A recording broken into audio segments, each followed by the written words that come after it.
কি খেলোয়াড় খেলোয়াড় গো, বিচারকার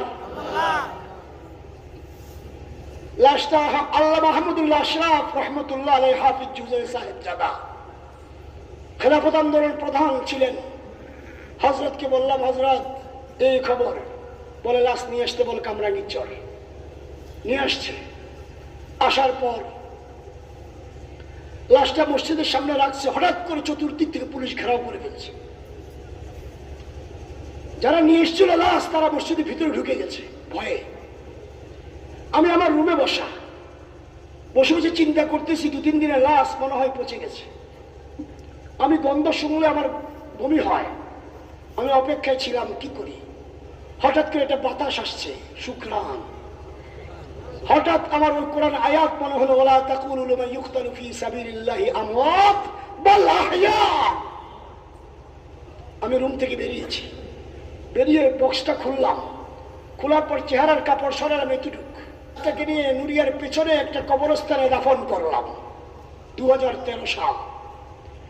17-18 সালের দিকে কবর ঠিক করতে গিয়ে কবরস্থানের খাদেম মাদ্রাসায় আইসা বলে, হুজুর আমি আর এখানে থাকুন না। বলে কেন? কবর ঠিক করতে গিয়ে কবর একটা ভাঙ্গা দেখি, একবার আমার দিকে ছায়া রয়েছে। এক লোক আমার দিকে তাকায় রয়েছে, আমার ভয় লাগে, আমি এখানে থাকুন না। হযরত আমাকে বলে যায় দেখে আয়। গেলাম দেখতে, গিয়ে দেখি অন্ধকার, দেখা যায় না, মনে হচ্ছে ওই মাহমুদুল হাসান রহমতুল্লাহ আলাইহি। পুরা কাপড়টা চকচক করতেছে, দাগ লাগে নাই। আল্লামা আহমদ শফির শাপলা চত্বরের শহীদ। আমি নতুন করে বাসটাস দিয়ে আবার কবরটাকে সুন্দর করে সাজিয়ে দিয়েছি। আর আমাদেরকে বলে সপ্তাহে কেউ মরে নাই। 7 তারিখ বিকালবেলা আমাকে ফোন এসছে বিডিআর থেকে, পিলখানা থেকে। এক ভাই ফোন করলো, ভাই বিডিআরের মধ্যে 4 ট্রাক লাশ আছে। আমি বললাম আপনার নাম্বারটা আমি সাংবাদিকদেরকে দেই। বললো ভাই আমার চাকরি খাইয়েন না। আচ্ছা ঠিক আছে। আমি আমার নাম্বার থেকে সাংবাদিকদেরকে মেসেজ করলাম, ফোন করলাম। সাংবাদিকরা গেল, বিডিআরের ভিতরে ঢুকতে দিল না। রাত 12টার পর 7 তারিখ সাংবাদিকদের আনাগোনা দেখে লাশগুলো ট্রাক সহ গাবতলী দিয়া, চিড়িয়াখানার পিছন দিয়া, মিরপুর দিয়ে নিয়ে যাচ্ছে। একটা হাফেজ কোরআন ছিল ওই গাড়ির মধ্যে অজ্ঞান অবস্থায়।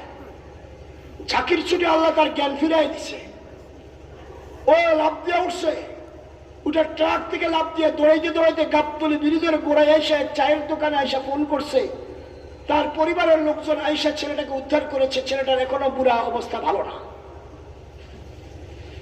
গত সপ্তাহে আমি গেলাম সাতক্ষীরায়, কলারোয়া থানায়। যাওয়ার পর একজন আমাকে বললো, হুজুর আমাদের এখানে কেরান দিয়ে মাটি খুঁজে 4 ট্রাক লাশ কবর দিছে, মাটি চাপা দিছে। হিসাব নিকাশ মিলিয়ে দেখলাম তালে তালে সব ঠিক, সব ঠিক। বিচারকার আল্লাহ। আলেমুল আমাদেরকে এভাবে অপমান করছো, এখন তোদের কবর তো দূরের কথা, তোকে বাংলাদেশে জানা যাবে না, ঠিক না? ঠিক। মরার আগ পর্যন্ত বাংলাদেশে তোদের আর জায়গা হবে না ইনশাআল্লাহ। জুলাই বাবুনগরীকে গ্রেফতার করে নিয়ে যায় মিন্টো রোডে। 2 দিন পর গেলাম দেখতে, খুব ভয়ে ভয়ে যে আমাকে নিয়ে আবার গ্রেফতার করে। হুজুরের পাঞ্জাবি ছিল ময়লা, এগুলো ইস্ত্রি করে ধুয়ে ইস্ত্রি করে নিয়ে গেলাম। হুজুরকে জিজ্ঞাসা করলাম কেমন আছেন? বললেন ভালো আছি। কিন্তু ঐশীর বাবা মাহফুজ বেয়াদব বাবুনগরী সাহেবের পায়ের রক্তাক্ত আহত পায়ের মধ্যে পা দিয়ে ফুট দিয়ে পালিয়েছে। পালিয়ে পালিয়ে বলে বিএনপির খালেদা জিয়া কত কোটি টাকা দিয়েছে, জামাত কত কোটি টাকা দিয়েছে, কোন রাষ্ট্র থেকে কত টাকা এসছে, এগুলো কথা। আল্লামা বাবুনগরী বললেন আমি কিচ্ছু জানি না। জানোয়ার বাবুনগরী রহমতুল্লাহ আল্লাহর কুতুবের দাড়ি ধরে হ্যাসটা টান দিয়ে বলে তোর গালের মধ্যে প্রস্রাব করে দেব। আল্লামা বাবুনগরী বললেন তোকে আল্লাহর হাওলা করে দিলাম। বিচার মাওলার।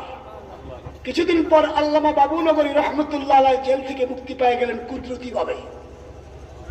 অসুস্থ, ডাক্তার চেক আপ করে দেখে বাবুনগরীর ডায়াবেটিস সব বেড়ে গেছে, অবস্থা ভালো না। ডাক্তার লিখে দিয়েছেন ওনার অবস্থা ভালো না, যে কোনো মুহূর্তে মারা যেতে পারে।